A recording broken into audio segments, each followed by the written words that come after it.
You were listening to a Nerd Room podcast, a member of the Star Wars Commonwealth Podcast Network. Be sure to check out more from the Star Wars Commonwealth on the web at starwarscommonwealth.com and take your first steps into a larger world.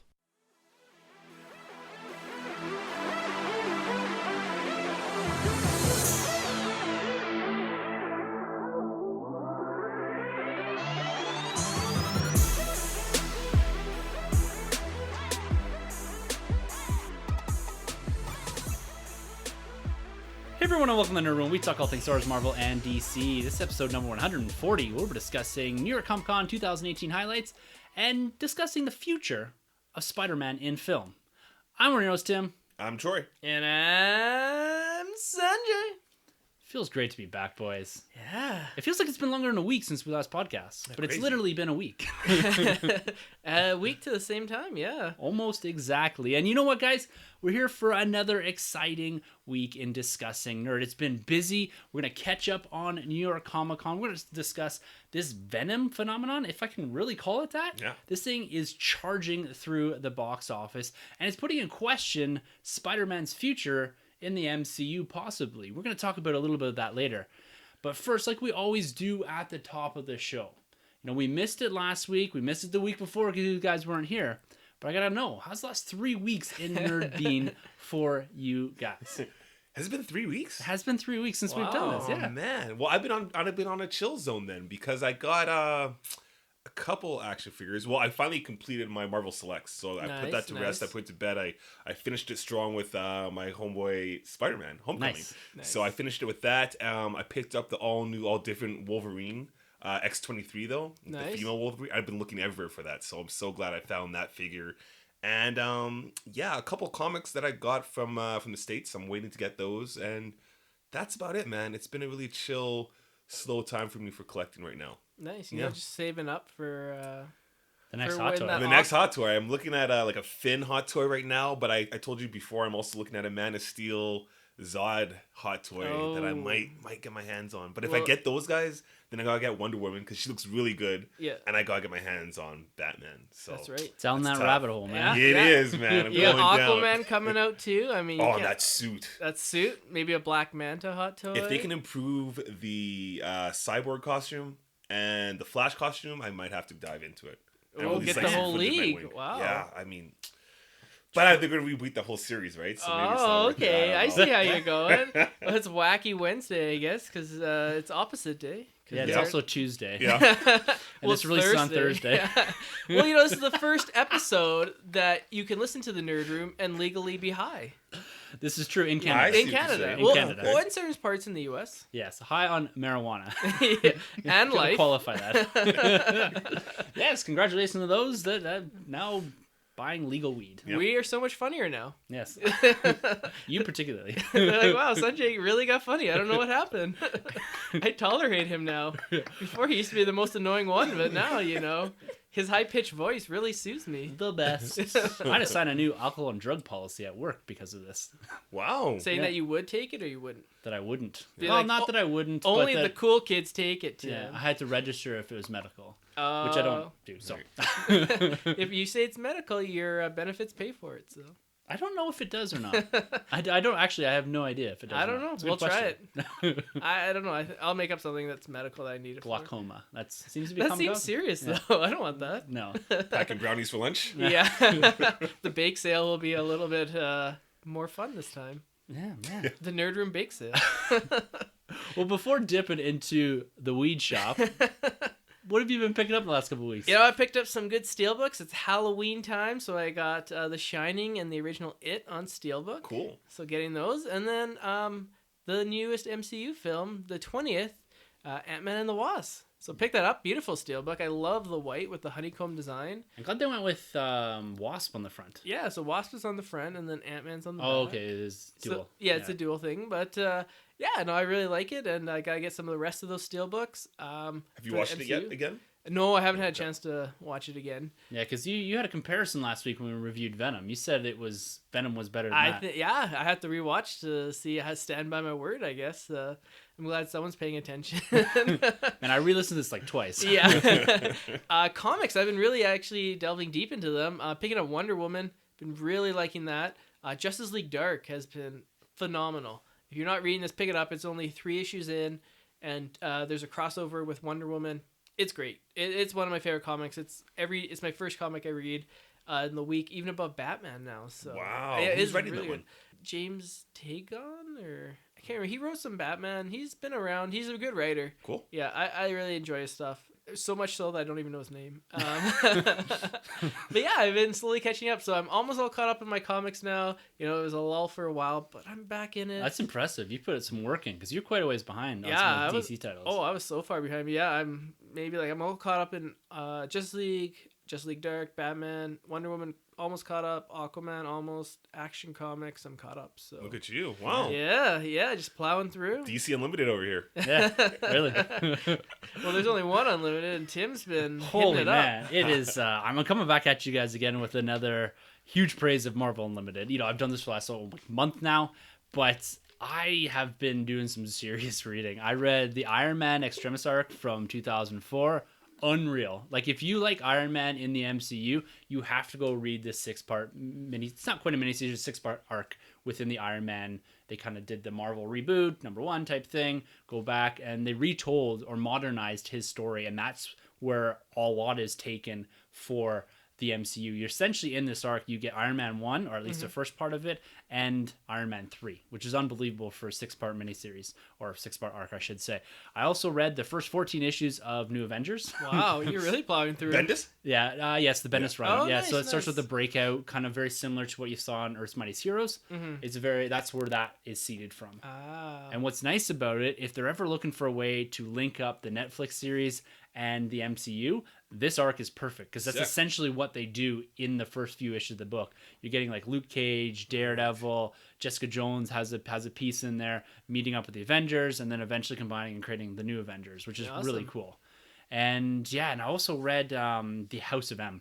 Oh, yeah, man. Yeah, Tell me so you're wicked. I'm at issue 6. Oh, it's so good. So, and I have read it in the past, but I was years ago, and I Yeah. don't remember any of it, and it's so good. the end of the first issue, how it like fades Yes. to the new world. Oh, It's so, So good. good, yeah. I absolutely love this era of Marvel, and I'm finding more and more as I'm reading it. I don't know what it was about 2004, 2005. I have to go back and do a little bit more research as to why that seemed to be a big rollover period for Marvel, because a lot of stories, that's like your Bendis era. yeah. Because a lot of the stories are what seemingly are used as a foundation for the MCU. I thought it was a lot more of the Ultimate stuff, maybe more in style, but these stories, like, you're getting all the same era. You get the Extremis, you get Winter Soldier, you get a lot of the new Avengers stuff with like Luke Cage and all that coming to the forefront. Captain Marvel starts to get a big piece in here. Or Miss Marvel. Miss at that Marvel, time, Miss Marvel, Carol Danvers. Yeah. But it's interesting how this point in time, where you're 4 years before Iron Man gets off the ground, and this is what is influencing a lot of it, Right. which is pretty cool. So cool. Nice. Yeah, my collecting, it's been pretty slow. I was over at Walmart up by your old place there, and they had almost every single Marvel 10th anniversary. Oh, really? Packed, right? It's packed. Even the Iron Man one that I've been looking for, I picked it up and looked at it. It was $70. Oh. What? And I said there was only, I grabbed one, and then I looked at behind a few others, and there's like 6 or 7 there. I was Yeah. like, I'm gonna wait on this It's one. going to go down. It Put will it go in a down. suitcase, and then buy the suitcase, and then return the suitcase. Stealing. That's a really good idea. Don't do that at all, though. Yeah. You're gonna be a father of 2. That's the type of advice you're giving. Fine. Put it in a microwave, buy the microwave, return the microwave. And then take the figure out, pack it, someone else in there, and send it back, right? Okay, I'm Don't not do that. advocating stealing. If But you're you can listening, argue. Walmart, You can. I'm not. But First weed, now stealing? Yeah.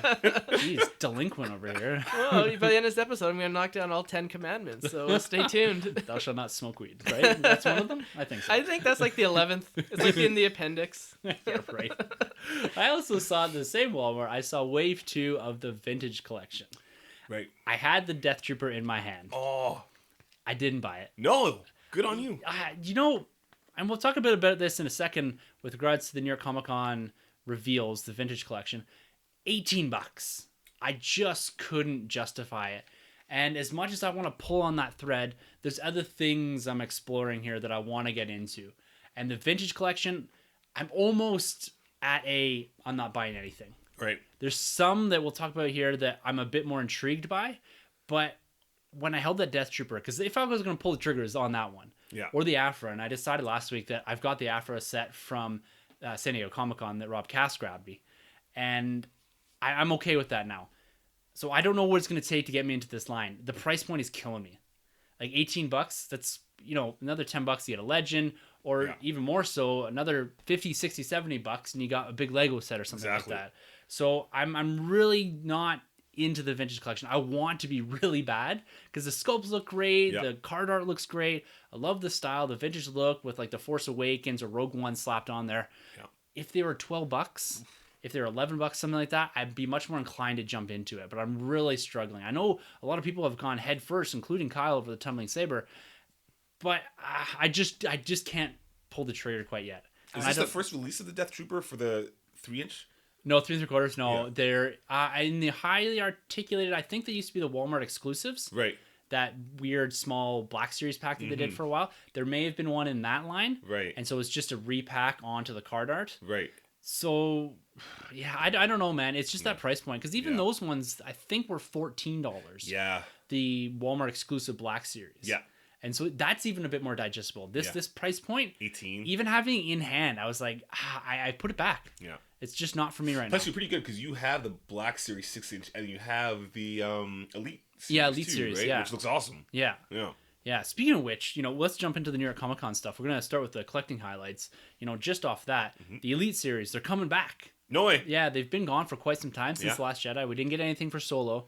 And they are doing a droid release, it looks like. I think there's a Death Star droid on there. There's R5. I think it's a re-release of R2-D2 from Jabba's sail barge with all the serving tray and all that. Yeah, so it looks like they're coming back, which excites me. And they're focusing on droids, which is cool because the sculpts are way better. Right, that's their strong suit because they can't really do the human faces too No, well. not super well. So super excited to see them coming back.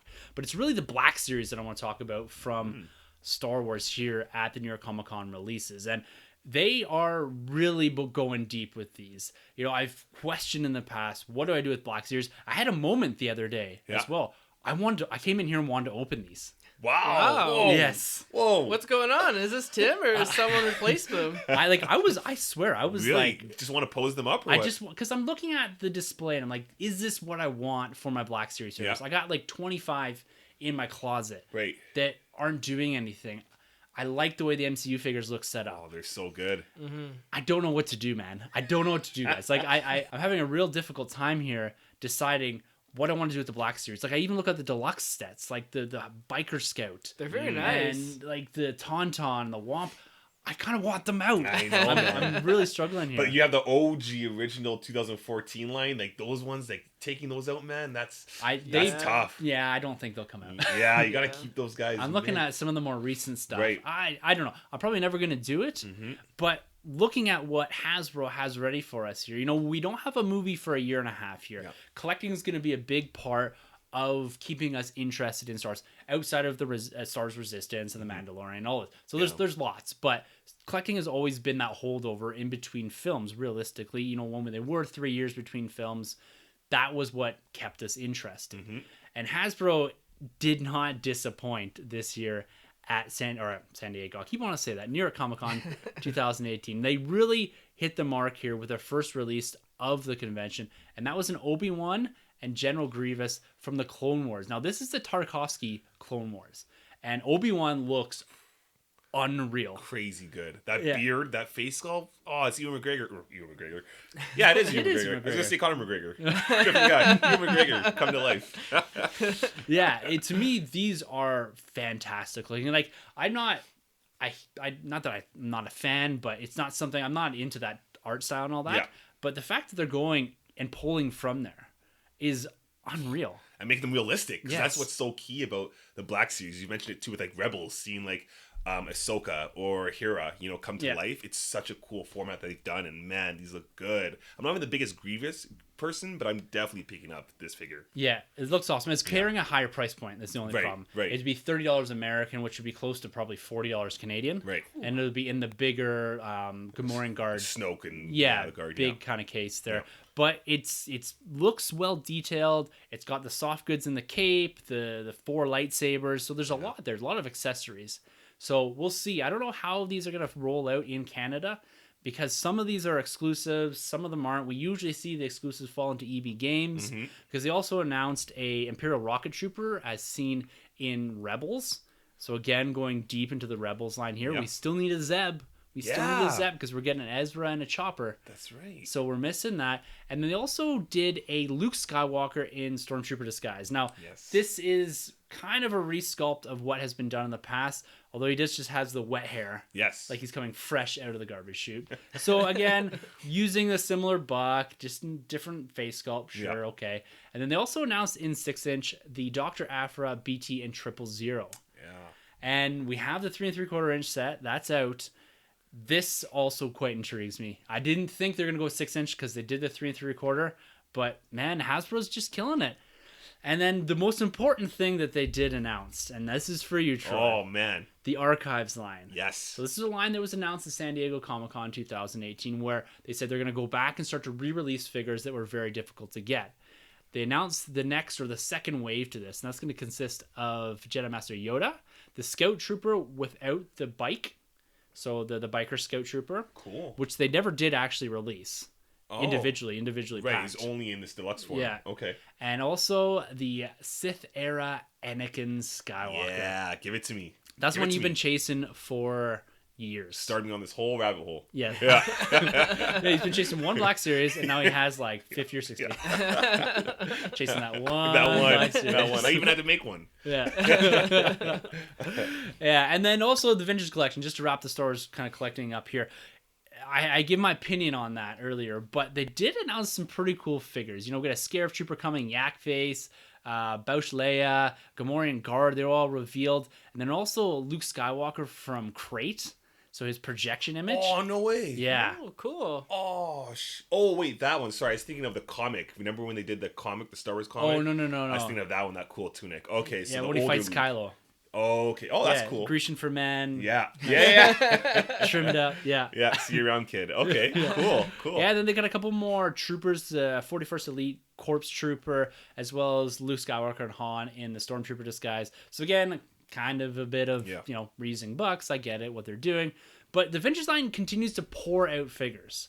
And I don't want to reiterate myself too many times here.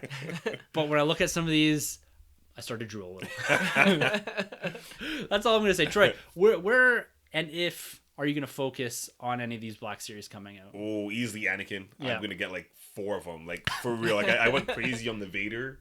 I can't remember the number, but I went crazy on that guy. I'm going to get a bunch of Anakins.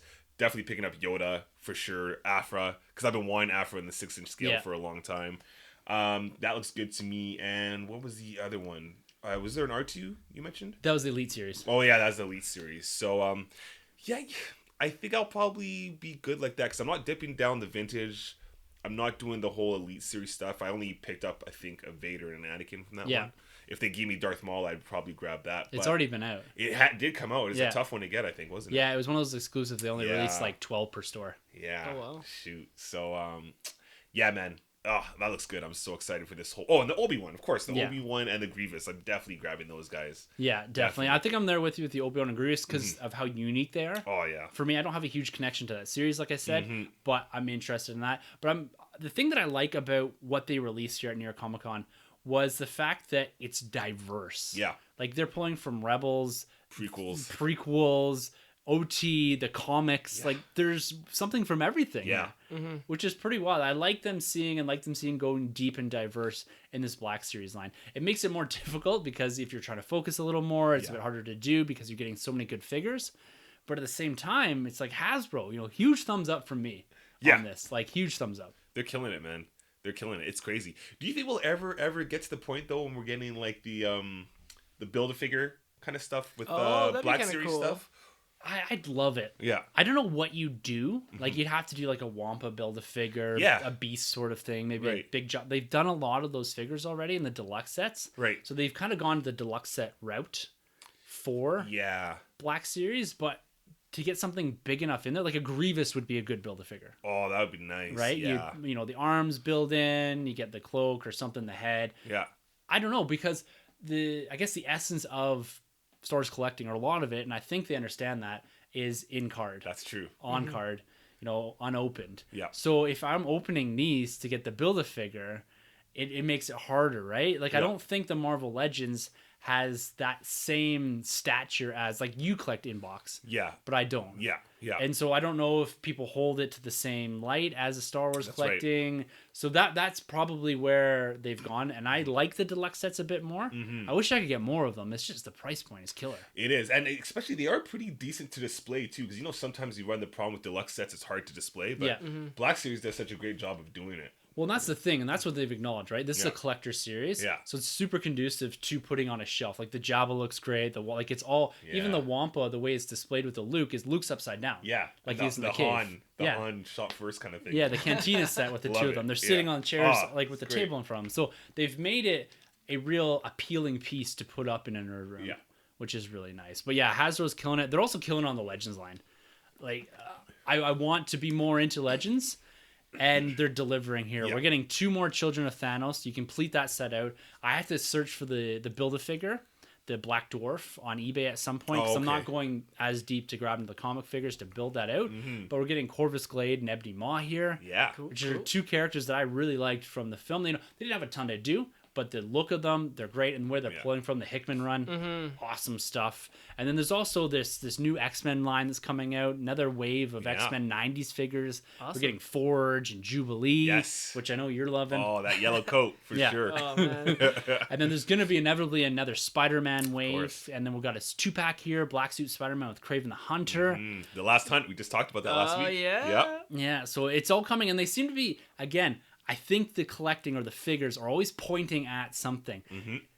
I don't think it's any coincidence that you're seeing Black Suit Spider-Man, you're seeing Kraven the Hunter, you're seeing a lot of these, like, you know what I mean? They always seem to be teasing a little something. For whatever reason, they're always a couple steps ahead. Like, you go back to Jessica Jones, they released a Hellcat figure for whatever reason, and the character that plays Hellcat was in Jessica Jones. That's right. That's right. We were the Shocker figure from way back, and then we see him in Homecoming. Exactly. Nuke was also in Jessica Jones. Yeah, season 1. Yeah, season 1, and then he showed up in figure form a couple months before that. That's right. Yeah. So it's interesting, and they're continuing to do this mix of comic figures and movie figures. I'm hoping these 2-pack or this Ebony Maw and Corvus Glaive, I'm hoping they come with a more expanded MCU line. Yeah. Like, I don't know, because they're holding back a lot here, because a lot of this is coming out spring 2019, which also lines up with the release of Infinity War, or Infinity War Part 2, whatever it's called. Avengers Annihilation, whatever.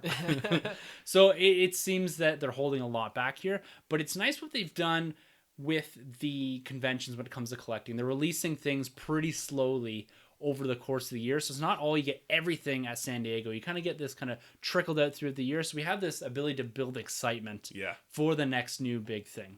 So I'm loving what they're doing here. And Marvel Legends, Troy, you jumping into any of these? Oh, yeah. I got 2 Black Suit Spider-Mans already. One unboxed, one inboxed. I'm going to grab this figure again just because the difference with this figure is you get the Peter Parker head, but he comes with a black eye, which is really cool, and the head actually fits properly because I do have another Peter Parker head, same sculpt, but for some reason doesn't fit the Black Suit Spider-Man properly. So now that they're re-releasing this one, I'm totally on board. I never got a chance to pick up Kraven from before, so I'm definitely grabbing that figure to complete that Sinister Six because I got like most of them, but Lizard and Mysterio. Just Scorpion. Or is he part of the Scorpion yet? No, they haven't done a Scorpion. Shoot, that'd be a Build-A-Figure. Never been in a movie too, so. He has. He's in Homecoming. Yeah, that's right. He was teased. Yeah, definitely. Because I had the 90s Spider-Man animated series. I had all those figures. I had Venom, Carnage, Kraven, Mysterio, Scorpion. Venom, when you squish his legs, his arms, I think, would and move. he had like the rubber head where you can like fit it on Eddie Brock. So you took it off Eddie Brock. Yeah, that's right. Yeah, and that's Carnage had the same one, but you took it off as Cletus Cassidy. And Chameleon came with like J. Jonah Jameson's head. Yeah, with a that's bunch right. Of head swaps. Yeah. I think the only ones I was missing was like Kingpin. I never got. And the Peter Parker one. When I had it with the camera. Yeah, I had it in the brown jacket. My mom wouldn't buy it for me. Oh, I love that figure. She's like, why would you get just a guy? Get a superhero. Peter Parker. Yeah, that's what I said. It's all come full circle, right? Yeah. Now when my daughter wants one, I was like, why would you just get the guy? Get the superhero. Yeah. So funny. Thanks for chiming in there. I'm sorry that we had to go through that. No, man. I'm down for talking Legends. Shades are off. Yeah. I wanted to ask you, Troy. You would know this. Have they ever released a 90s? You're talking about the 90s X-Men figures. Yeah. Do we ever get one like the animated series or the Jim Lee art of Magneto or Apocalypse from that time? There was a Build-A-Figure Apocalypse that came out okay. within about a year or so ago. Yeah. And we have gone to Magneto one from way back, like the Toy Biz. It was like there's a white suit Magneto, I think. A white suit? Was there? Was it on our No, I have the latest Magneto. He's in the black suit. It's not the classic all the red with like but the white there was the mullet? uncanny white suit in the comics. But yeah, that'd been a sweet. I feel like that might have been.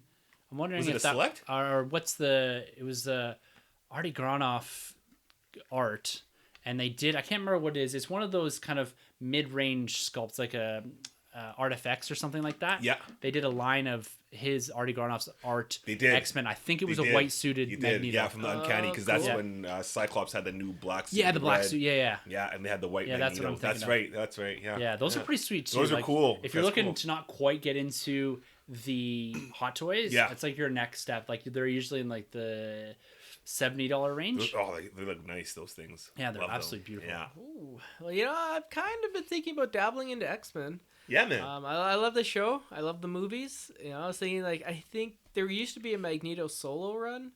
I don't know if he still has his own solo. Yeah, they just did a one quick X-Men Red or X-Men Black. It's just a one-off of Magneto. Like why isn't there just one X-Men? Why is there two X-Men? There's like an X-Men Black, an X-Men Gold, X-Men Blue, X-Men Green, White, Purple. It's crazy. Right now, there's X-Men Blue going on, and Magneto's the leader of that team. It's really cool. I'm reading it right now. It's dope. And is he still like the villain, or is he kind of like the anti-hero? No, he's because Charles Xavier is dead at this moment, so he's kind of like taking the team over. And his brain was in Red Skull for a while. Yeah, exactly. What? Professor Xavier's? He literally Red Skull just took his brain out of his head and just put it on his head like a hat. That's serious. Like Davy Crockett. That's going on during the Secret Empire and all that stuff too, right? At that point, isn't he still?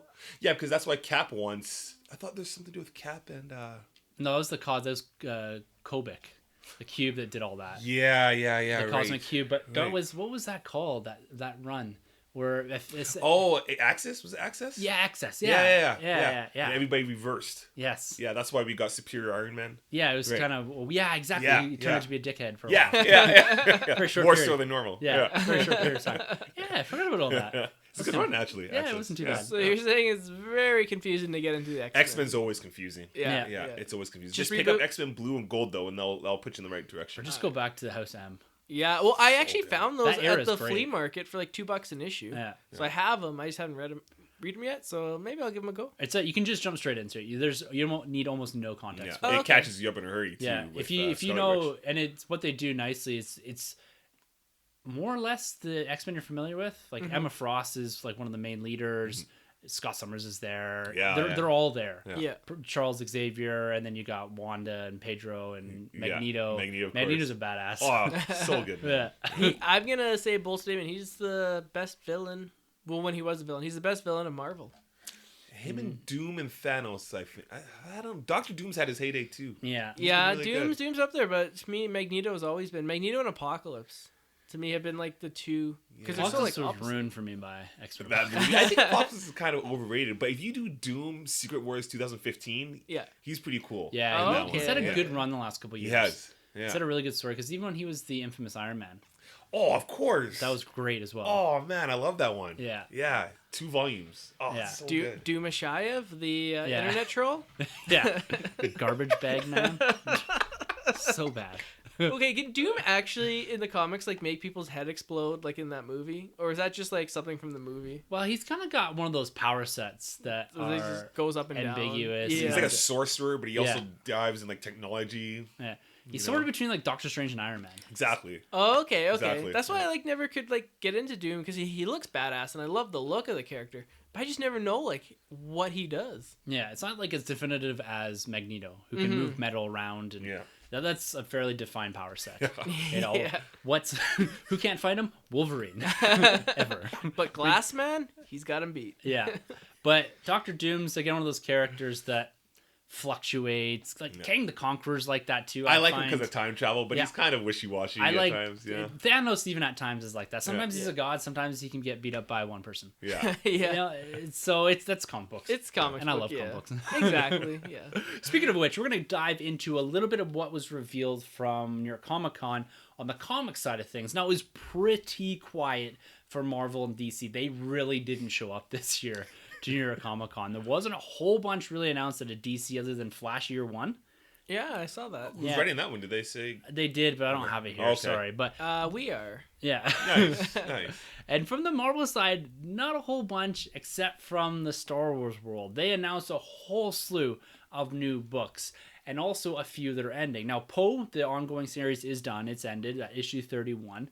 And they also announced that Vader, the series that we've been praising for the better part of a year now, or over a year, is ending on December 19th with issue number 25. Charles Soule is bringing that to a close with the Fortress Vader arc. You gutted, man? Like, I'm gutted. serious. I'm gutted. I mean, I get it, though. I mean, the run's been it's been the best run. Like, it's crazy, man. But I get it. You know, it's kind of like a director, you know, you got to leave after that third film. You know? You got to leave after you make that MJ shot. So I get it. But you can't come back for the Wiz? No, you can't. We're rocking the 45. Yeah, the 45. No, keep the 23. But I'm interested to see, because I think he did say he'll still do stuff for Star Wars. Yeah, I think he's done stuff like Obi-Wan and Anakin, which is great, and he was doing the Poe run too, didn't he? He's doing the Poe run, which is done also. Just finished it, right? Yeah, I think he did a run on Green Arrow like back in the day, and it was phenomenal. He's a great. He's doing Daredevil too. I just picked it up, and it's awesome. Nice. Yeah, everything he's done that I've read is fantastic. Wicked. Yeah. Letter 44, I think. That's was like an independent book, right? comic he did. It was great as well. Yeah. Awesome stuff. Awesome. Yeah, so I'm quite upset about that, but I am right there with you. I don't want to see this go, but I don't want to overstay its welcome. That's right. You know, that has a real possibility of doing that, coming off the back end of these 3 or 4 really big arcs. Yeah. And apparently he said on the panel that he swung for the fences on this one. So it is meant to be a big close to this series. Wow. And we're not going to be left too long without a Vader series, though, because we're getting Star Wars Shadow of Vader. Yeah. Which has now a very interesting spin on it, because if you look at what it's supposed to be, it was a 5-issue miniseries focusing on characters who have been affected by Vader and that lasting legacy of Vader on these individual characters through quite a wide span in time in Star Wars. So really cool concept. It was written by Chuck Wendig. Now, Chuck Wendig is the writer of the Aftermath trilogy. I think he did the adaptation for The Force Awakens in comic book form. Yeah. And he's diving into Vader here as well. And Hyperion. And Hyperion, yeah. But there's some tweets from him over the weekend or just before the weekend that he had been relieved of his duties by Marvel on the remaining or the last 2 issues of Shadow of Vader, so 4 and 5. And also from, not I guess directly from Marvel, but I guess Lucasfilm, any future Star Wars novels, that yet to be announced one that he was supposed to be doing. Now, the release comes because of his tweets, his engagement with people on certain political and social issues. We're not going to get into the politics of it because we try to stay away from that. You don't come here for those type of opinions. You come here for Star Wars, Marvel, and DC. But what? I thought this was a political show. You guys lied to me. Damn it! I thought we were going to discuss the price of grain and the new NAFTA agreement. I'm out of here. NAFTA anymore. Not anymore. But I will say that I find it a bit disturbing that, and I'm going to steal a term from Mark Ossoff here, that social media is being weaponized against people. Yes, he was very vulgar online. He has his opinion. I think he has the right to express that as long as he's doing it in the proper forum. Again, coming back to the idea that maybe he didn't always present it in the right way, but he still afforded that. And I find it a bit, it's just kind of a shame that he's been taken off stuff, because I did enjoy the Aftermath books. Got better, right? I never read them, but I heard they got better. It did. The first 3/4 of the first one was hard to get into because you're expecting the Thrawn trilogy by Timothy Zahn, right? You didn't get a lot of your mainstay characters in the first one. You pick up on them in, I think it's Life, Debt, and then I can't remember what the last one's called.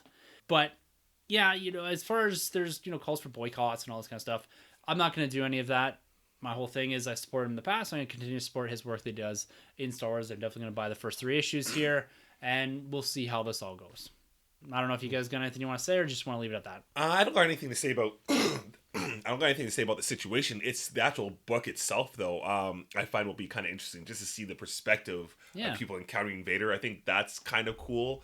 It's Vader, so of course I'm going to get it, and it ends at 5, right? Yeah. So that's easy for me to kind of pick up. What I like is that there's still so much room left for us to explore Vader, maybe in a movie. Yes. Who knows? Ooh. Give it to me. Yeah.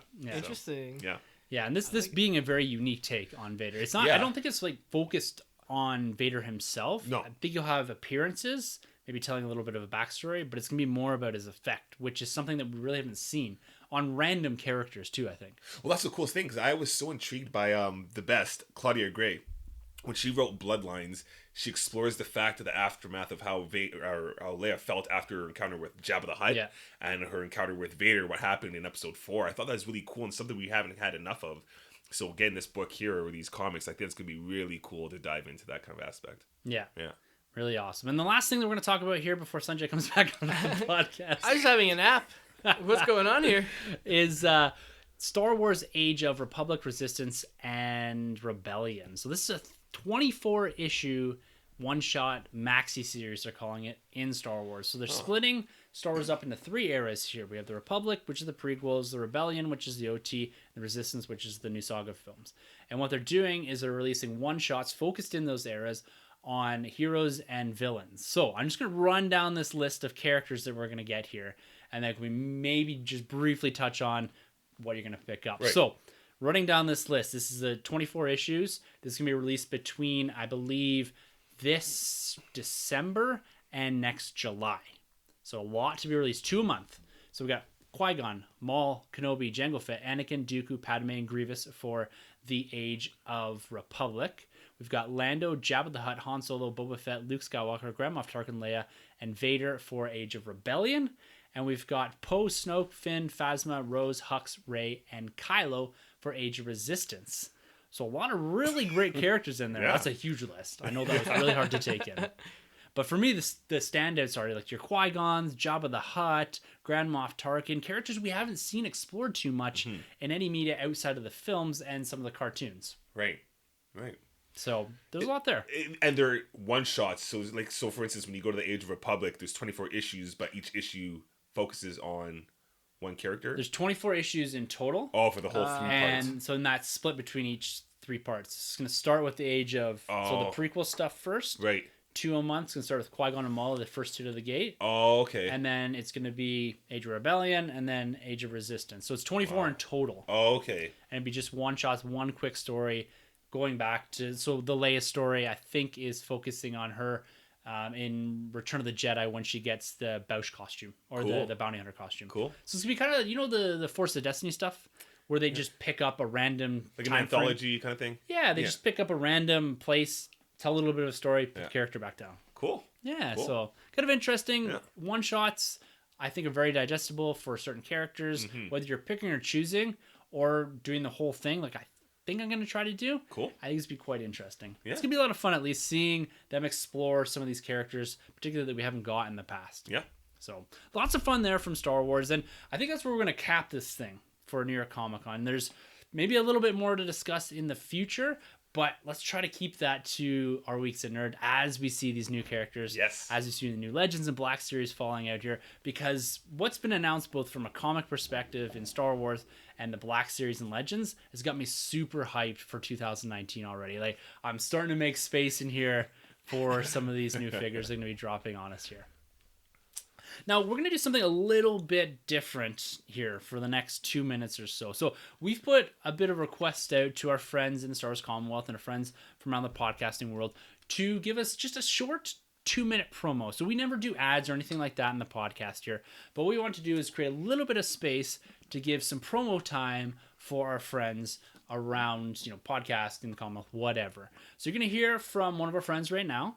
And then once we come back from this, you're going to hear Grab's question for this week. We've delayed this a few weeks. He sent us a new one. We're going to try to do both. We'll see how the timing goes. We're going to start with one, and then we'll see where we get to. But we'll come back in just a few minutes, and you're going to hear from one of the friends of the Commonwealth.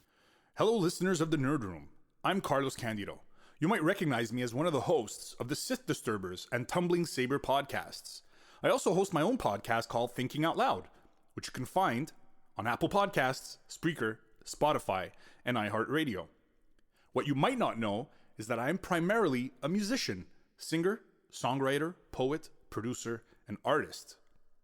I recently brought my talents over to Patreon and started a campaign called Carlos Creates, and I'd love it if you took a few seconds to check it out. My goal is to release an album every year, and increased video productions, vlogs, and a making the album style documentary called Making Stuff. The tiers start at $3, $5, and $7 and provide Patreon only content like photos and videos, access to a VIP Facebook group, and monthly prize draws. But most importantly, every tier includes my monthly music releases.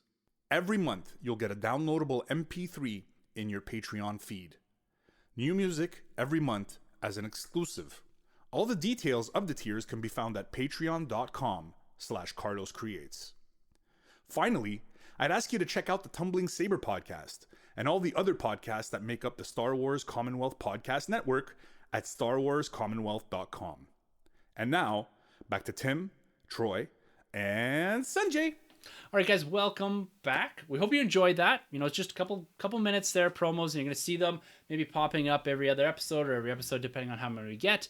But it's just meant to help promote some of our friends and get you guys into some of the content that we are also enjoying. Plus, we don't mind whoring ourselves out. Yeah.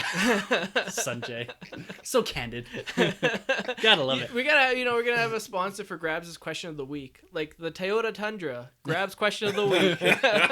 There you go. Toyota, if you're listening, give us free cars.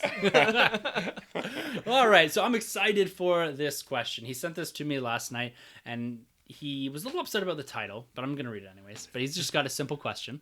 But I think it's a great title, personally. So he says, less than a year ago, I was comic content. I owned a couple, but never read them. When I say your passion is contagious, I mean it. Just a few minutes ago, I was scouring the internet looking for information on purchasing the comic with the first appearance of Scott Lang, who is Grab's favorite character. Oh, cool. Okay, cool. Yeah, so his question for us this week are, who and how were you brought into comics? What are some of the comics you feel that you must own from your favorite characters that you've already bought and the ones that you feel you need to buy? Have you ever purchased a CGC graded comic? And if not, would you? Lastly, what's the best deal you've gotten on a comic or bundle of comics according to the enjoyment you got out of them and not necessarily the best value for the comic? Thanks in advance. Grabs. Sir Grabs. Sir Grabs. Toyota thanks you. And, we got to get the big three. You got cars, then the Big Mac, the Big Grabs question of the week.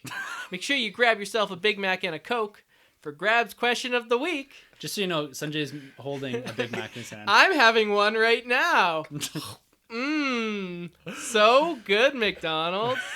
I have one during every podcast. What a goof. Who invited this guy on? Hey, Troy, stop hogging all the fries here. Hook me up. My mouth is full right now.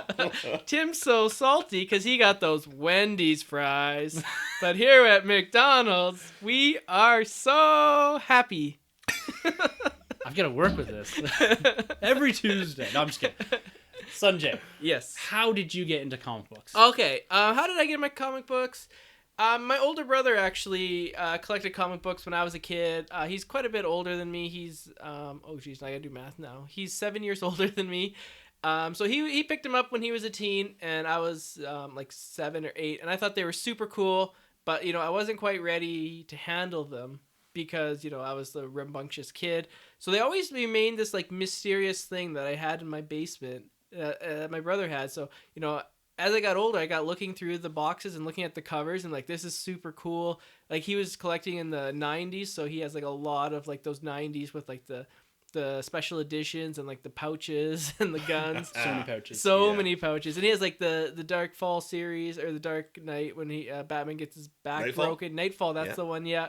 So stuff like that. And I just always watched the cartoons as a kid. Love the X-Men, Spider-Man shows, and just ever since I was a kid, just always had an intrigue in them, and just that was kind of my first love for collecting comics. Awesome. Yeah, man. Mine's kind of similar to you. I had an older brother, and he was really into Conan the Barbarian. Nice. And back then it was under Marvel, so I was always intrigued by Conan, and growing up in the 80s and the 90s is Arnold all over, right? Yeah. So I thought those books were pretty cool. I think he had Batman and the Outsiders. There's a couple just crazy comics that I was really into, but I was always a Spider-Man guy, so I always stuck to the cartoons or the Adam West Batman. I didn't dive into them right away as a kid, and then slowly I got more and more into it with unfortunately the Clone Saga going on there in the 90s for Spider-Man. But I've always been drawn to Spider-Man. I can't remember the first exact comic I got, but I can tell you the first one that really got me into comics deep, and that was when my girlfriend, wife now, got me the Back in Black series. Oh, okay. Just love that run. That takes place right after Civil War, when Spider-Man dons the black suit. And, going back to actually what we were just talking about is the coincidence, because Spider-Man throws on the black suit during that time, which is also the same time we're getting the Sam Raimi Spider-Man 3 where he's in the black suit. So it's kind of funny how they pair that off, right?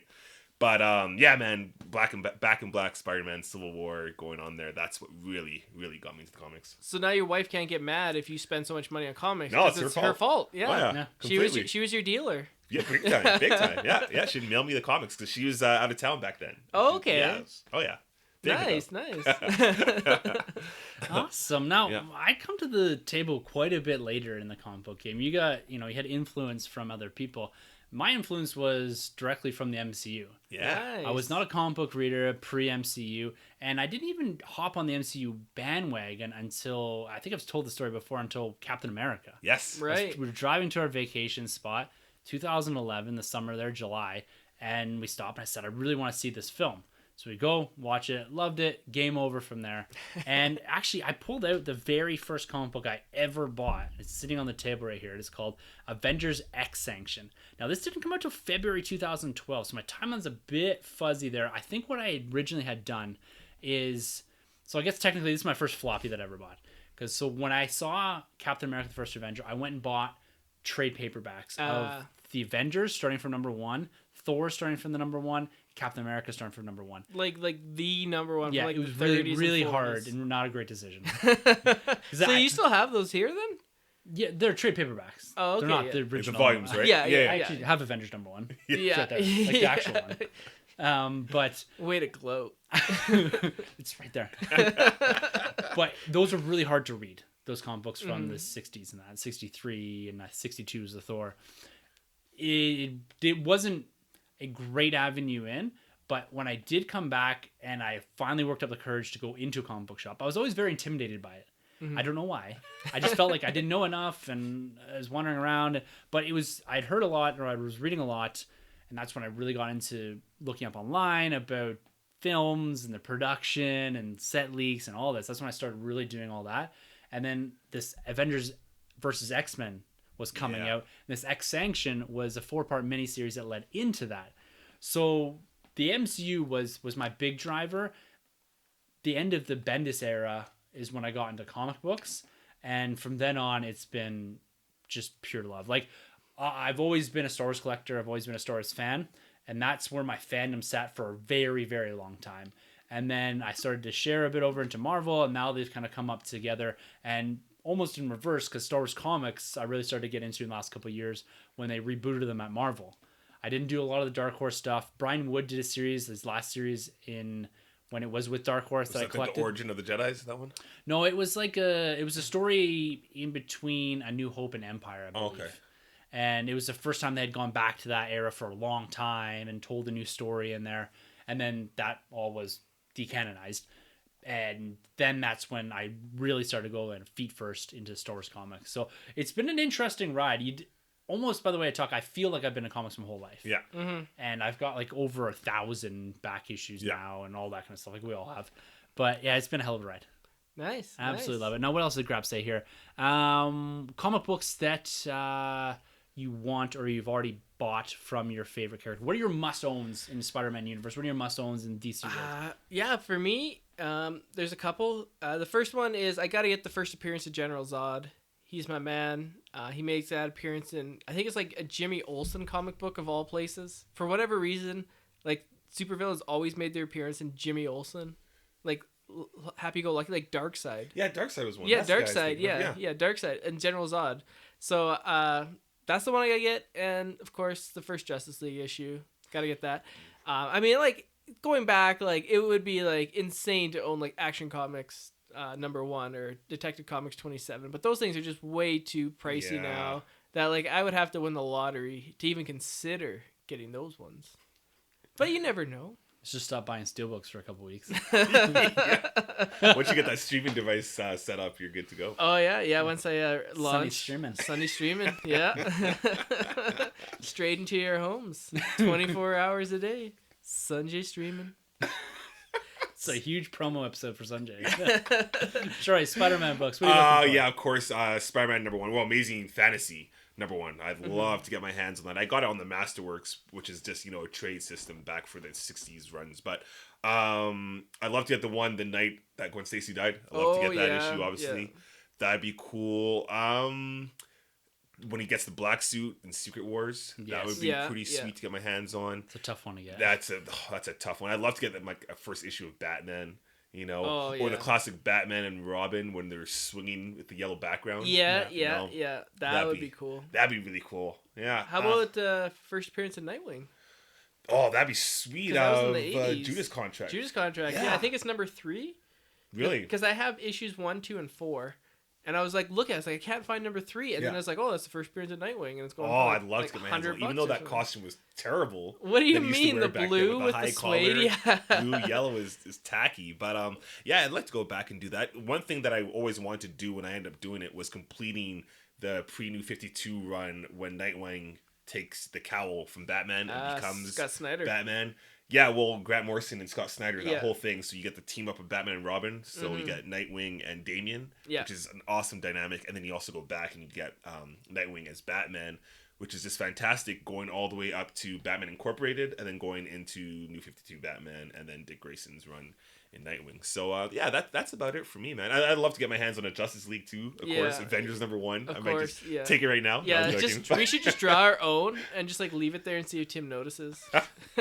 Sketches, right? No, for me, I guess it would be Avengers #4. That's the first appearance of Captain America in the not modern era, but the whatever it would be, the Silver Aged era of Marvel Comics. Coming out, being de-thawed. Yeah. And really, and this kind of folds into one of the last questions here, but it's always, for me, it's focused, Avengers, Captain America is where my big focus has been for collecting comic books. And of course, I'd like that Avengers 4. My wife bought me Avengers #1 for a wedding, which is amazing. I'll always have that. But it's completing the Brubaker run on Captain America. And Marvel Unlimited has reaffirmed, as I've reread, that I need this. So this is your first appearance of Winter Soldier. Right. This is that era or that tone that's set for Captain America in the Winter Soldier film. I absolutely love those comic books. I have issues 1, 2, 3, and then I think I have 10 forward. So I'm missing mostly the Winter Soldier piece. I think I have issue 7 as well. But I need to fill that line out. Right. So I'm kind of part of the way there. And then I also have one more that I need to get, and that's the Guardians of the Galaxy from the 2008 run. I need issue '25. It's the only one I'm missing in the set. That's it. Yeah, that's it. Nice. Now, CGC, good stuff. Do you guys have any CGC graded comics? No, I don't. I looked at a couple, just some comic shows and stuff. I haven't pulled the trigger. I did get one of those really thick comic covers, like the plastic one. I put Batman #1, New 52 in there. Oh, sick. Because that's $300 now or something. Oh, I bet. Yeah, it's crazy expensive. So yeah, such a good run. So, besides that, I would like to, but I haven't actually. It's like those hard cases there. They're pretty cool. Oh. Yeah, but those $4 or $5 for one. Yeah, but if you're protecting a $300 comic. Yeah. Yeah. Probably worth it. Yeah, a little bit. So I don't, but it would have to be a really special comic. Like I said, first appearance of Zod. Yeah. Something like that. But they look super cool. When you have the grade on top, like that one Tim just showed that he's going to give me for Christmas. Nope. I do have 2 CGC graded comic books. The Avengers #1, of course. And then one time I came home and I had spent some time with my dad and we put all the siding up in our house, whatever. And I came home and he had sent me Avengers #51 CGC graded, number 8, or CGC graded 8. So I do own 2 CGC graded comic books. They are fantastic for display. Mm-hmm. I love the look of them. They protect the comic. You need them for the big issues. Yeah. Yeah. But the problem with CGC grading is you pay quite a premium for it. Mm-hmm. Even more so than you would. And you're paying for the protection, you're paying for the registration and all that of the comic book. So I'd say for issues like Avengers #1, Justice League, when you want to know that someone's looked over this, they've graded it, but also they've confirmed that it's legit. That's important. Right. That's really where the CGC grading comes in. You don't buy a CGC graded comic book of something that was released 2 weeks ago. No. You do it for the older comic books. You'll see on wherever, eBay or My Comic Shop, CGC graded stuff that of comic books that came out 5 years ago that are worth $150, but the comic book is right beside it for sale on My Comic Shop, mycomicshop.com for $12. Yeah. And so you're paying quite a hefty premium for that. I think it costs like $50 or $80 to get this done. Oh, actually, wow. Yeah, it's quite expensive, and you have to mail it away. They grade it, they send it back to you in the case and all that. So it is worth it, but it has to be for highly collectible issues. That'd be my only recommendation for that. But they're really cool. Yeah. All right, lastly, guys, here. What's the best deal you've gotten on a comic or a bundle of comics according to the enjoyment you've got at them, and not necessarily the price or the value? Okay, yeah, I'll go with a comic, and I'm gonna actually go with a movie as well, because why not? I have 2,000 of them. Just about. The comic that I got the most enjoyment would definitely be the first comic I ever purchased was Justice League New 52 #1.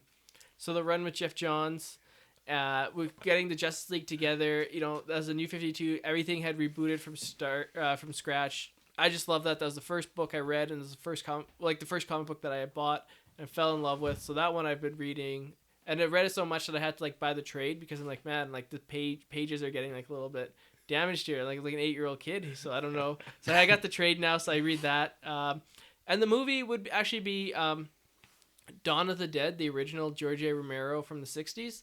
So I was just one day just walking through Superstore, which is just like a grocery store, and they used to have movies, but they don't anymore because that's annoying. And so I saw it, and I was like, oh, Dawn of the Dead. I was like, oh, zombies in a shopping mall. This is kind of cool. So I picked it up, and then my love for horror movies and my love for movies just took off from there. And that's one of my favorite movies of all time. I watch it every year, and Dawn of the Dead. Nice. There you go. Yeah. Not bad. Yeah, for me, I don't know. I think most recently that I can think of is probably House of M. I picked it up at a convention not too long ago. I got the whole set single issue for $5 or $6. Is awesome, just packaged. That was wicked. And I love that run.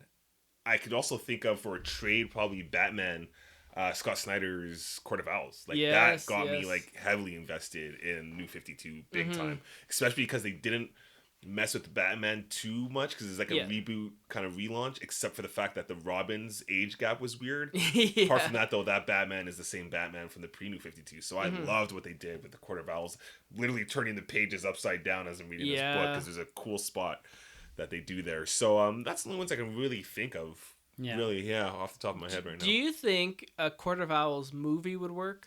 Hell yeah. Yeah? I think, I thought about before, I think Court of Owls, if you made that into a movie, that's a cool way that you could actually introduce Nightwing and skip Robin. Because if you read that book, the Talons have been invested in Dick Grayson / the Grey Sun. Yeah. So I feel like you could skip the whole Robin arc, and you could actually have Batman training Dick Grayson after he's left the Talons. So he's already caught up to speed in acrobatics, training, athletic, all that kind of stuff, and you just kind of persuade him to become good. You could just skip that and become Nightwing right from there. So I would love to see a Court of Owls movie. I've heard a little bit of rumors online that Matt Reeves may dabble in the Court of Owls for his Batman movie. So I'm with you 100%. That would be the one way I would take it if I was in charge of WB. Oh, yes. Yeah. Nice. All right. So for me, I have two. We used to go to those comic conventions all the time, and I was flipping through the boxes here, and I was like, we gotta start going to those again, those small local ones. They were great, because we used to go probably once a month and have an absolute blast flipping through so comics. Much fun. I'd say the two runs that I've got the most enjoyment out. So the first one was, I walked in there one day and I grabbed a short box, and I had maybe 15 or 20 of the Star Wars, the original comic run. Really nice comic books, not beat up too much, $2 a piece. I took them up to the guy, and he said, hey, where'd you get these? And I said, they're just over there. They're in the $2 thing. He goes, I'm going to honor this, but I shouldn't. Well, good on him for honoring it. Yeah, he's a good dude and all that. He does the Sunnyside stuff here in Calgary. Yeah. And then the most fun I think I've ever had chasing a run, and this involves getting individual comic books and bundles, was, again, that Guardians of the Galaxy 2008. I chased that for probably 2 years. Wow. I'm still chasing it, technically. Yeah. but I refused to pay over $3 an issue. And it was just going through on one of them higher quality. I went to multiple conventions. This was before the movie really came out, so they're a bit. You remember the warehouse he used to have over in the northeast? Oh yeah, it was literally just like a storage locker. Yeah, it was a storage locker. He'd open it on Saturdays and Sundays. Just open it, and you just walk in, and just make long boxes everywhere, not sorted, nothing. It was madness. But the nice thing about it, you could go and flip through this, and because he hadn't sorted it, he had no idea. Right. He'd buy collections off of random guys. He'd say, "I give you, $300 for your collection," and he'd sell them for $2 a piece. But if you took the time and flipped through them, and if you knew what you're looking for, we found some real gems. Oh yeah, I think I found like an Aquaman like number 50 from like the 60s run. Yeah. For like $2. Yeah. Yeah, and I found a lot of Guardian stuff there. I had a ton of fun So doing much that. fun. Yeah. Wow. And some of them are worth money, some of them are worth not. Like I got Guardians 1. I ended up buying that one off of my comic shop because I just couldn't find it. I think I paid $20 for it. It's worth 200 or something now, or 150. It's worth quite a bit. It's just anything where you have a first appearance of a team. Technically not the first appearance. Annihilation Conquest number 6 is. But Now your comic's worthless that you told everyone. well, I have. I'll buy it off you for $5. Not happening. It's hanging up here, man. Yeah, so for me, that's probably the 2 runs that I've had an absolute blast, and I want to get back into that. This question really got me thinking. Like, Grabs has been a huge influence on me. Yeah. Like, he got me to Marvel Unlimited. He's throwing these dope questions at us. And actually, I talked to him a little bit offline, just DMing back and forth on Twitter. And I asked his permission to tell everyone and you guys something. But he is joining us as well on this journey to fatherhood times 2. No way. Yeah. Grabs. Sir Grabs. Wow. Yeah, so we want to throw congratulations out there to him as well. And there's something going on with the Nerd Room, man. I know, Something right? going on. Yeah. Our It's in biggest the waves. contributor here is also having a child. Well, what if like there's someone just running around impregnating our wives while every Tuesday we're here recording? When the babies are born, if they all look the same, we'll know that's what it was. They look like you on my piss. I'm here with you guys. You never know. You're away for a couple of weeks.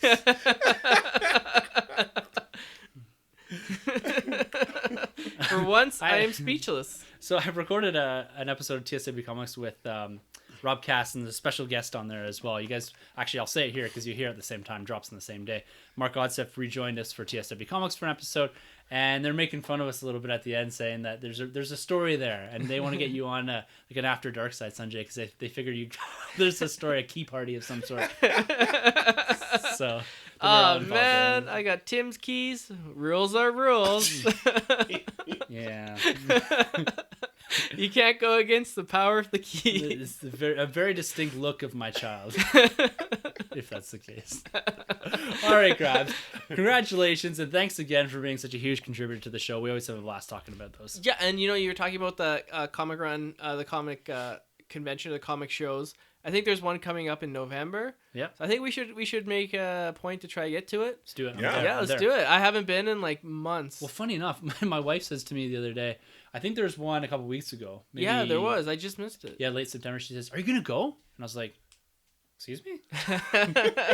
She's like, "You should go." I didn't have an opportunity to get there. Or other things came up, but she's encouraging it, so I took that as a sign. Yeah, And this is another sign, so I'm doing it. Let's I'm back do in. it. Yeah, I haven't done it for like a year, at least a year. Yeah, last time I did it, I think I got like pretty good like Justice League like comics. Like I think I got like Justice League the number like in like the 100s like for like $2 like. Whoa. Yeah, and a bunch of JLA comics, so a lot of good stuff. It's just fun because like it's not sorted. Some of it is now, but some of it isn't. You just go in, you look, and the new stuff. It's fun because you never know what you're gonna find. Well, the nice thing too is that you can get back issues of recent comic books for $2, and when they're that's usually huge. tagged at $3.99, $4.99 plus the exchange, so you can actually save quite a bit. Now you're not getting your big issues. You're not gonna get your Bat Dong issue or anything like that, but you'll be able to go back and look for random series on whomever, like Daredevil stuff, probably Hulk stuff and all that. So you can go back and get the issues that weren't picked up in great volume at comic book shops. He buys the all the issues, I think, off of some of the comic book shops where they've bought 15 copies of this. They only sold 5. He buys them for $2 a piece or $1 a piece and then sells them for $2. Yeah. So kind of a win-win for everyone. Yeah, I actually did notice the Wonder Woman. There was a ton of stuff, and then the movie came out, and then people had just snapped it up because Yeah, it's like the same I'm with looking Guardians, for it's the yeah. same way. Oh yeah. Yeah, Yeah. so I mean, I actually noticed that with Aquaman too. Just even in the stores, number 37 sold out. Like number 40 Can't sold find that out. anywhere. Yeah, super strange because Aquaman used to be super like easy to get a hold of, but Yeah. Jason Momoa, my man, The movie turning influences heads. a lot. Now, a lot of those people are going in, maybe trying to get these issues, and they're going to resell them somewhere, but Speculators, yeah. man. Who knows? Who knows? All right, guys, we're going to get into the back half of the news section here before we roll into a bit more discussion on Venom and Spider-Man here. But because some of these aren't, worthy of a huge discussion, we're just going to call these some quick hit news items.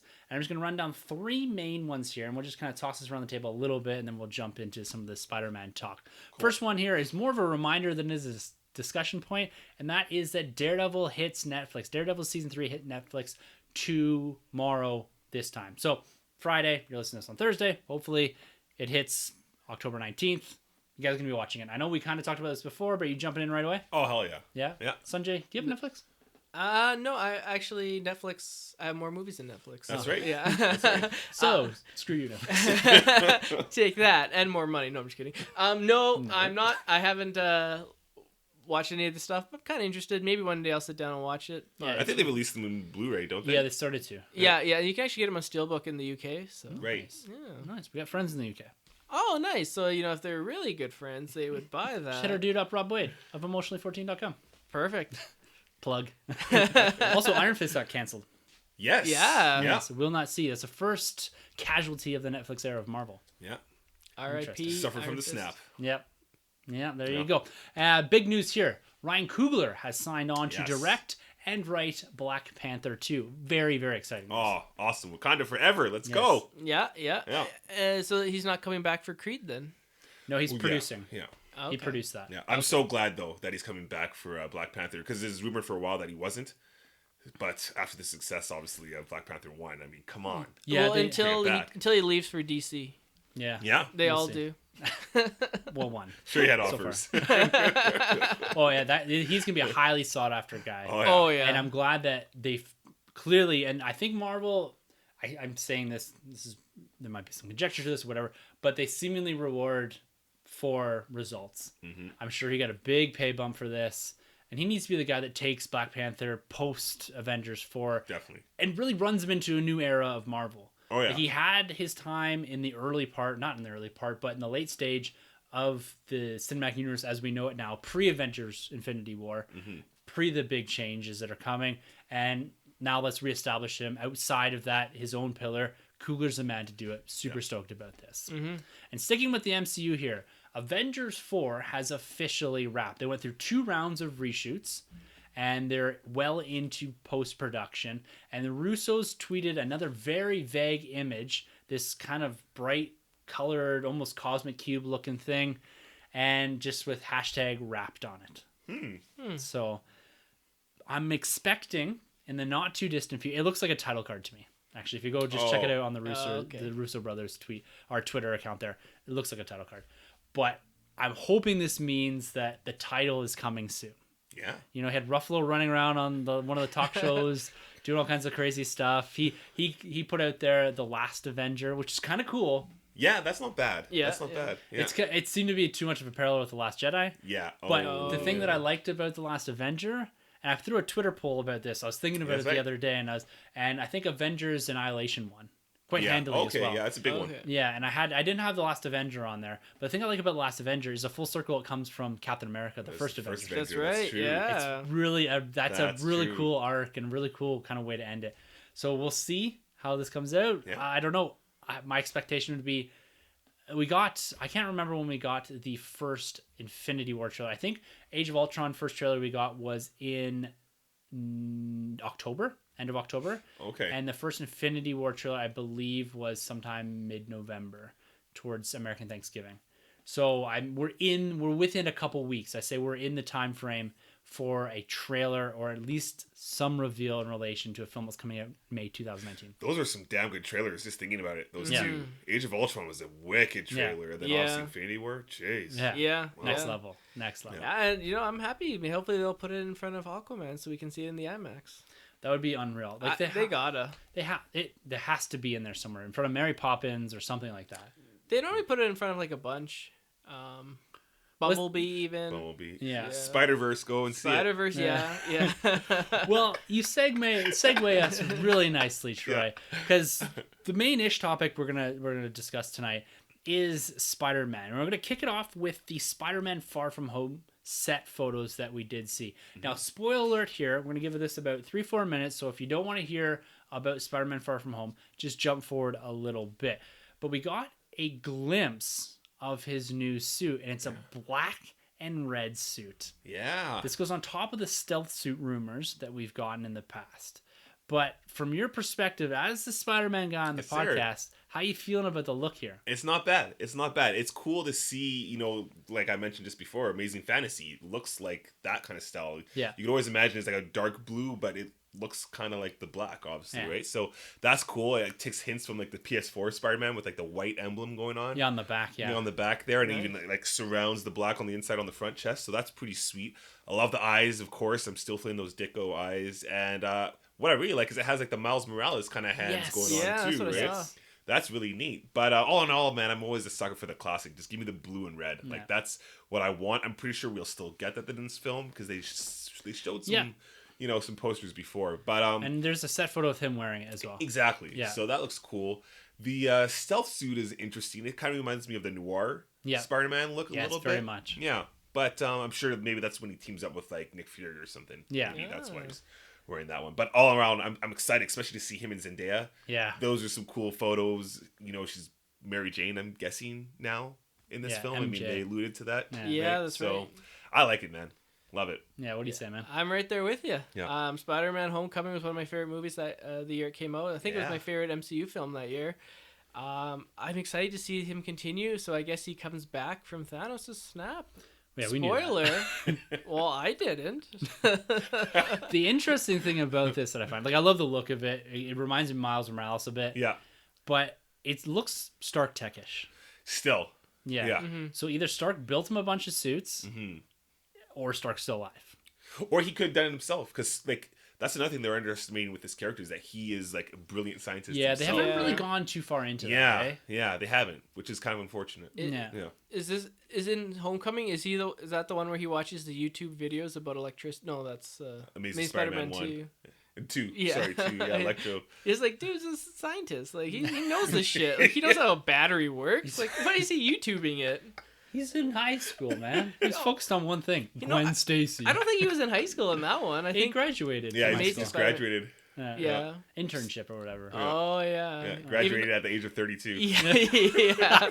Dude look old, man, but he Okay, look no older than Tobey Maguire. Tobey Maguire. Yeah, looked Tobey Oh, Maguire yeah. looked like old. 45. Yeah. yeah. Spider-Man And guy. Kirsten Dunst too. You're Yeah, like, what, his are hair you flipped really over his face? 16? Come on. Yeah. Come on. I bought it. At least Okay. Tom Holland still looks like he's 15. Yeah, he does. Yeah, He yeah. does, for Isn't sure. he like 16? I think he's like just 20 now, Yeah, 19. yeah. Oh, It's pretty okay. young. Yeah. So then we could play like Spider-Man because we're still relatively. You play the young. villains, the adults. Yeah. Speaking of which, the parents of Miles Morales, I don't know. We're never got you guys' opinion on Mysterio. I talked about it in the Oh, solo yeah. cast. What do you Yeah. think about yeah. Mysterio? Oh, I love it. I Yeah. love it. I think it's great. I can't wait till they CGI the fishbowl. bubble. Yeah. But Quentin Beck, yeah, I can't wait to see this guy portrayed in the MCU. I thought it was Liam Hemsworth in a Oh, Thor yeah. costume. Because you tweeted the photo and I was like, is that Liam Hemsworth? It looks like Thor. You put it. Yeah. Yeah. Yeah. It definitely does. Like from that photo, but sure. man, Mysterio is one of my favorite villains. He's so cool with all the Special effects. and he was like the stunt double guy. Or I love Mysterio. He's such a cool looking character, and I'm excited to see what they do with him. Because he's kind of like Spider-Man's Scarecrow in a sense. Like Oh slightly, yeah, you know, yeah, just a little more fear, light. Yeah. So I'd love to see how they're going to use those power sets against Spider-Man. They need to give me Dr. Hawk. He's my favorite. I want them to take their time with that one. Yeah. You think He needs so? to Like, build build into him that. up? Build Yeah. them up. If Let they him assemble can. the Sinister Six, right? If they can. Well, that's another great segue. You guys are doing my work for me here. So with Spider-Man being the MCU, Far From Home is the last contractually obligated film that Sony has with Marvel Studios in the MCU. So technically, Spider-Man, after this film, could be done in the MCU. And given the box office success of Venom, Last week, its debut week, it took in quite a big haul, almost $80 million and around $80 million, which is quite surprising. We'll talk about that quite a bit on a review. But this week, it remained at number one and took in $35 million at the domestic box office, bringing its total tally to about $142 million. Now, globally, it's taken in $377 million. And comparing to Solo, a Star Wars film, which took in $392 million globally. Wow. So this thing is going to, by this weekend, pass Solo's global haul in 2 weeks. That's crazy. That's insane. Wow. Absolutely. If you had told us that at the start of the year, like I think this is one of your last picks. This was my last pick of the week. Last pick of the in the box office fantasy. Yeah, I was like, this could be a hit, but I didn't expect it to do like. I think this both number. you and I scoffed at him. Oh yeah, Yeah. for sure. Yeah, but now I mean I don't even know what you guys took your last rounds, but now I think I took the Harry Potter movie. oh that one should do pretty That's well. gonna do That's pretty gonna good. do well. And Yeah. he took Into the Spider-Verse, I think. Yeah. Okay, Oh, so yeah. like our last round picks actually turned out pretty well. Oh, Yeah. yeah. But it also has secured a China opening in November. Yeah. So they are a very good market for Marvel films in general. We've seen the MCU overperform there in the past 4 or 5 movies. My expectation, you're going to see a similar thing with Venom. But what this does, and I'm going to kind of lead in this whole discussion with a question from our dude Matthew Salvador, Sir Matthew. He says, quick question for the show. Does Venom's success threaten Spider-Man's involvement in the MCU? Been hearing a lot of people say Sony will be bringing him back to fill their own universe or to be in their own universe. Should there be more than one Spider-Man on the big screen? Thanks as always. Love the show. You guys are the best.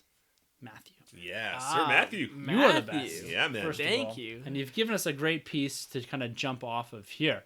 So what do you guys think? With Venom's success and continued success for the next couple of weeks at least until it runs into some of these other bigger films, what do you think this means for Spider-Man? Given that we're seeing the end of the contract here, we're seeing that Sony's saying they can produce a film at a lower budget and make money, even though if you go to our review, we didn't overly favor it at all. But now that they've gotten their confidence back a little bit, what do you guys think this means for Spider-Man? I think Spider-Man's safe, to be honest. I mean, if Sony's smart, they'll keep Spider-Man exactly where Spider-Man is with the MCU. I mean, they're still making money, a lot of money, off of this character, this property being produced by Kevin Feige, basically. And they're going to be making lots of money off of Into the Spider-Verse, I'm hoping. And they're making a lot of money off of Venom, right? So it just makes sense to have your money coming in 3 ways, as opposed to now putting Spider-Man into the Venom films or the universe, and maybe it starts going downhill like it did with Amazing Spider-Man 2. So it just makes sense to me for them to keep things going the way it is. I think a lot of the reason why 2 people might have, seen Venom is because they probably associated with Spider-Man, thinking maybe Spider-Man was going to show up. I see the Marvel logo. And the Marvel logo and all that stuff. So that kind of goes into what Matthew was saying, is that maybe we'll get another Spider-Man. And you and I have been kind of going on about that too. Maybe we'll see Andrew Garfield. or Andrew Garfield. Maybe they'll just bring in another Spider-Man.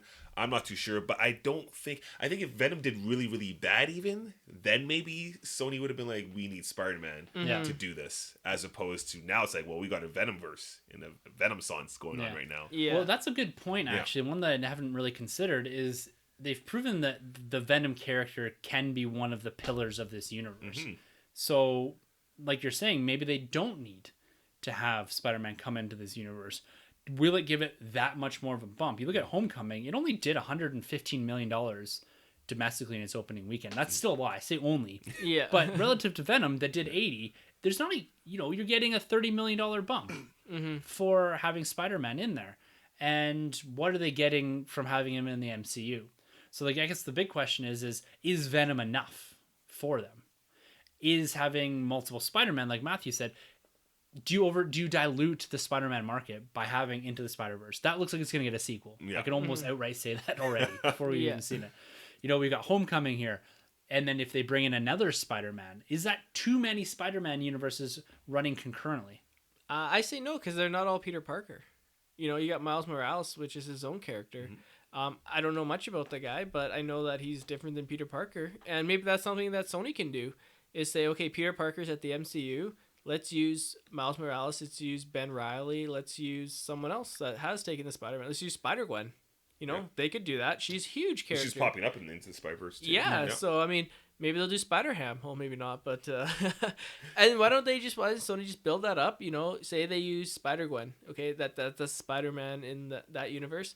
You build up that universe. You build up the MCU one, and then like one day you do a crossover, and that would just have a huge draw and interest if you had this whole, you know, separate universe that got drawn into the MCU eventually down the road. That'd be one way to kind of do it, and I think that's the way they're gonna do it. You know, they're gonna bleed this thing out until it's no longer profitable, and then say, "Hey, Marvel, you want it back? Here you go." So you think they're gonna keep Spidey or Tom Holland in the MCU? Is that what Oh you're saying? yeah. Okay. Because like Sony doesn't have to do anything. Yeah. They just like, here's some money, and then Exactly. they just get like I twice don't as know much what the money profit back. sharing is for that, but my understanding is Sony from the standalone films makes a lot of the money, Yeah, Mhm. yeah.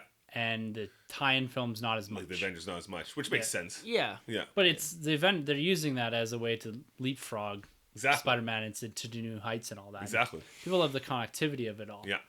For me, I guess what they should do, and I said this even about the MCU pre the introduction of Peter Parker, Miles Morales. Yeah. This is a way to avoid, and it's right to your point, Sunjay, Yeah. avoid diluting Spider-Man and having multiple Peter Parkers, is tell the origin story of Miles Morales.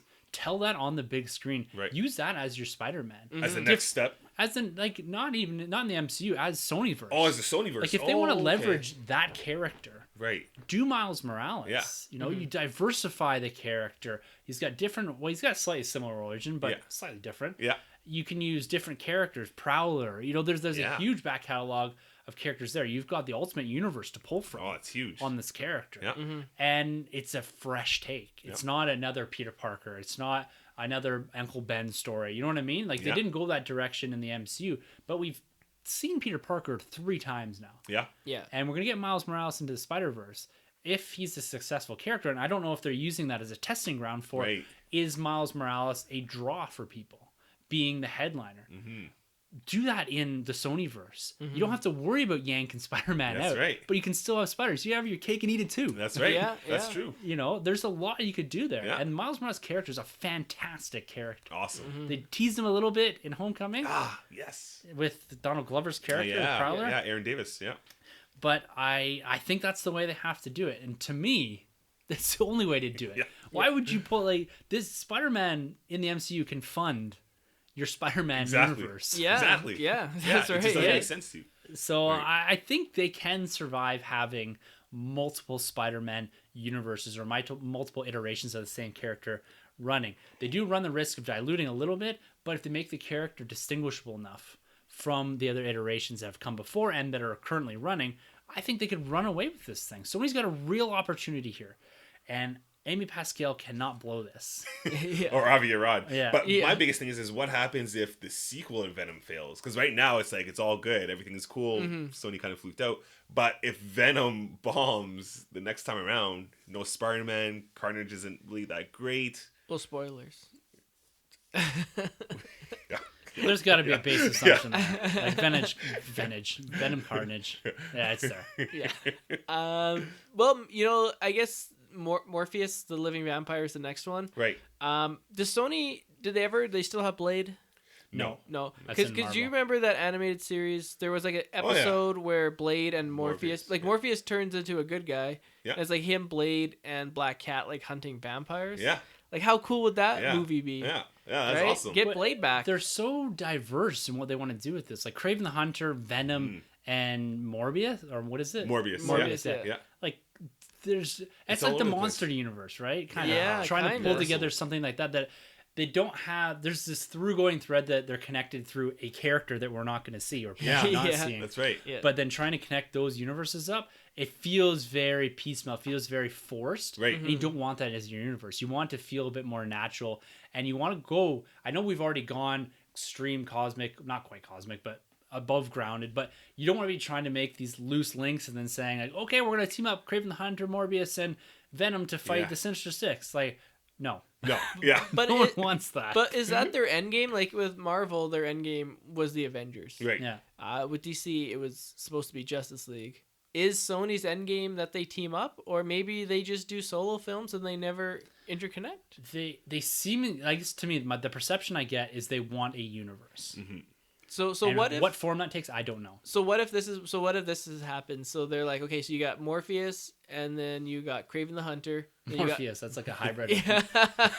Morbius? Morbius and Morpheus? Morpheus, you know, he's the What's guy the guy from the from Matrix. Matrix? Morpheus. Yeah, Morpheus, yeah. But Morbius is the vampire. Yeah, Morbius. All right, thank you. And then you got Kraven the Hunter, and then you got Venom 2 with Carnage. Venom's like, Carnage is too powerful. At the end, he kind of like Thanos' it, and he wins. So then your next movie is Morbius, Venom, and Kraven the Hunter trying to take down Carnage. You're running before you can walk there. Yeah. I don't know, man. That's Like like that'd what be DC pretty did, cool. isn't it? That'd be pretty cool. Like, cause you got your solo films for all three, and then you got your one introducing Carnage, and then you got their team up. But the through going, like the foundational part of that is Spider-Man. That's what connects all those Right. characters. Even Morbius, is he a Spider-Man Rogues Gallery? Oh yeah. Oh, yeah. Yeah. I've never read anything with Morbius in Yeah. it. Yeah. Yeah. No. It's weird because none of those guys have a connection though. That's the thing. No, Like, that's- Morbius and Venom and Kraven. Spider-Man are is the very- connection. Yeah, he's the connection. I mean, you can maybe get away with Kraven hunting Venom. That would could be be really cool. cool Yeah, instead yeah. of hunting Spider-Man. I like that aspect. Yeah. But Morbius is a weird one when you Very throw that weird. into the mix. You Yeah, know? because he's like really bad vampire guy, right? At the beginning. I think it's as easy as, you set him up with Blade, but Blade's not in that world, right? Oh. Sony doesn't own him, but I think if you had a Morbius Blade movie, What about Black Cat? Awesome. Because wasn't there that Black and Silver movie they teased? yes, there was. Black Cat and Silver. Sable. Silver Sable. Yeah. Yeah. I don't know. I don't really know what the end game is here, but given that they have success, I think they can run with a Miles Morales. Yeah. But to me, it just can't be a whole slew of villain or anti-hero movies. Like, to make these appealing, they have to be anti-heroes. Yeah. Yeah. Kraven the Hunter has to be an anti-hero. Yeah. Morbius has to be some form of anti-hero. Yeah. They're not, like, the Joker's the first real stab at a villain-centric film. Yeah. Yeah. So if that works, then maybe you can do that. But until that proof of concept is there, I don't know how they're going to craft this. You can't have a universe filled of Deadpools. No. Like, No. you don't want all these anti-heroes. I guess that's what X-Force is, kind of. But Kind of. Yeah. Yeah. Yeah. where you have anti-heroes, a anti-hero team up. Yeah. Under like the X-Men. But those are Yeah. cooler characters. Yeah, they really are. I mean, it would be interesting because I see what you're saying. It's hard to like connect these characters without something big enough for them to go up against. Especially like, Carnage to me isn't enough. You know what I mean? It'd be interesting though if we could like really get into this world and see these characters for how flawed they really are. Yeah. And then along comes Miles Morales, who actually is like the light of this whole Yeah. universe. Yeah, yeah. That'd be a kind of interesting dynamic to see him actually take on all three. But After those three, though, like, who else in Spider-Man's Rogues Gallery is that much of like an anti-hero? Like, you could bring in... Flash would be really cool. Like if Flash Thompson Flash came along Thompson, and yeah. took the symbiote eventually and went somewhere else with it. I'd like that. I would love to see Agent Flash Venom Thompson. type thing. Agent Yeah. Venom would be take my money for that one. Yeah. For sure. But Oh, you're not even hitting at the main rogues gallery of Spider-Man. Yeah. You're not Yeah. talking about Oscorp or like Osborn. Maybe Yeah, not yet, but Scorpion, maybe those they guys. will. Scorpion or Doc Ock or anything. Like, so there's a huge rogues gallery there Oh yeah. that you can learn. And I'm not even super familiar with the rogues gallery from Miles Morales' run in Ultimate series. Yeah, basically still Spider-Man's. I mean, lately there's been Black Cat and then Yeah. obviously the Prowler and stuff like that. Electro as well, or the female Electro. But There's there's Jamie a- Foxx again. There's a lot you can do, but building a universe it's going to be harder because there's not really a blueprint for it.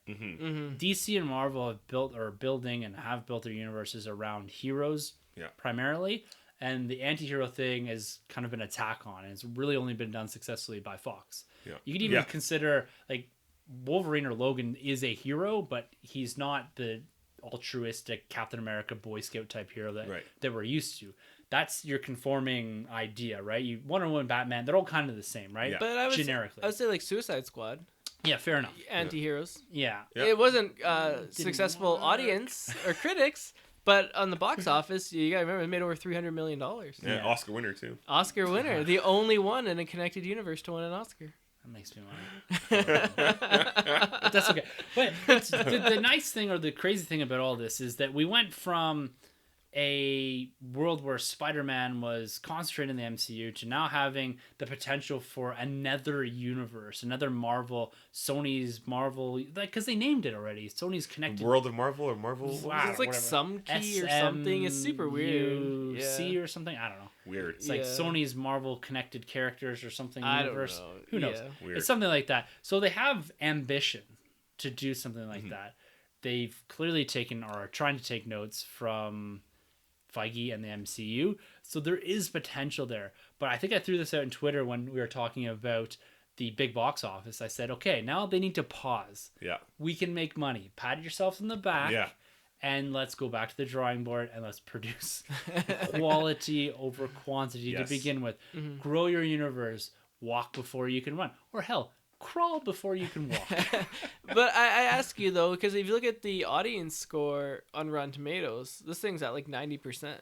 Was, in your opinion, I know we reviewed this, is this a 90% film? Like, if I had to give it a score, I wouldn't give it a 9 out of a 10. No. Yeah. But if I had to say see it or not see it, I would say see it. See, and that's the scary thing for Sony's position, because it's like, what do you do?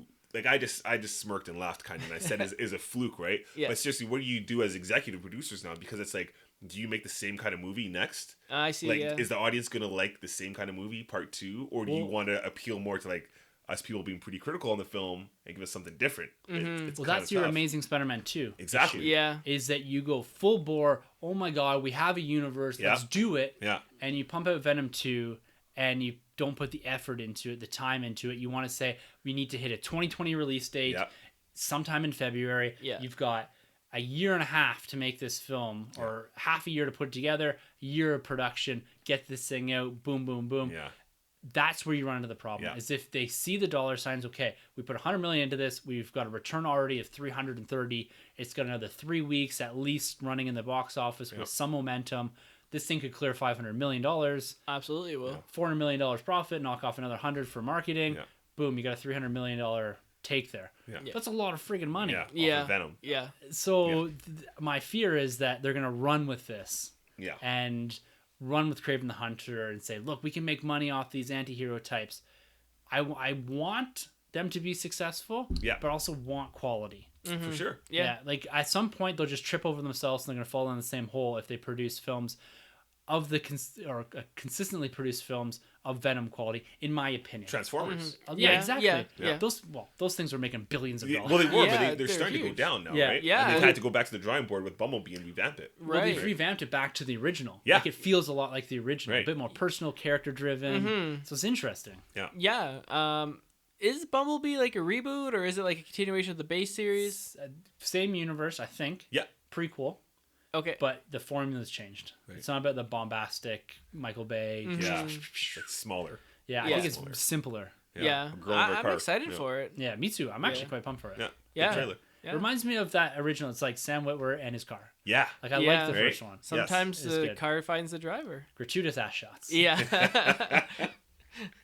Anyways, guys, I think we're about to wrap it up here for this week. I love that question from Matthew. I hope we answered it and it kind of generated a great discussion around Spider-Man and the future of this character, because he's definitely a pillar in the MCU. He's definitely a pillar for Sony, and he's definitely a pillar for Sony Animation. Yeah. Yeah. So let's see where this goes. It's going to be an interesting space to watch, especially Venom 2, where this character goes and how they drive this universe forward. Yeah. All right, guys. Well, I guess if you want to be part of the show in any capacity, you can always email us at thenerdram@gmail.com. You can hit us up on Facebook, YouTube, and you can always catch us on Twitter. All three of us are always hanging out there. Our handles are at the end of the episode. You can find everything we do on the nerdroom.net, StarWarsCommonwealth.com, and make sure to go check out emotionally14.com. Rod Wade, our good friend from Talk Swords, endorses us over there. And if you're interested in a bit more depth on the Star Wars comics, I recorded an episode, as I mentioned before, with Rob Cast and Mark Godzif. TSW Comics drops the same week or same time as this podcast you're listening to right now. So go check that out on the Talk Star Wars feed. And I guess that wraps it up for us here, gentlemen, for tonight. So until next week for the Nerd Room, Well, we didn't give away our award for Best Podcaster of the Night. goes to Sunjay. Yay! The Gatorade Podcaster of the Night. I like to take this opportunity to thank my family. This means so much to me to win the Podcaster of the Night award. and you two, I'm a little bit disappointed. Step your games up. We run a tight ship over here, and if you're not pulling your weight, you can be replaced. We'll still come to your house, Tim. The Ed but, Norton of the Nerd podcast. Right? There's no I in team, Terrence but there's an Howard. M and an E, okay, guys? Dave Bautista. Yeah. He volunteered himself. All right, guys. Until next week for the Nerd Room, I'm Tim. I'm Troy. And I'm Sunjay. And thank you for entering the Nerd Room. This has been a Nerd Room podcast production. You can find our hosts, Tim, Troy, and Sunjay on Twitter at TheNerdRM, TroyTheBoy87, and Sunjabby. For more content from the Nerd Room, check out thenerdroom.net. And don't forget to subscribe to the Nerd Room on iTunes, Podbean, and YouTube. Be sure to head over to StarWarsCommonwealth.com to find more podcasts in the Star Wars Commonwealth Podcast Network, including Talk Star Wars, Tumbling Saber, Generation X-Wing, Rogue Squadron Podcast, Skyros Podcast, and San Diego Sabers. Follow the Star Wars Commonwealth on Twitter at SW Commonwealth and take your first steps into a larger world.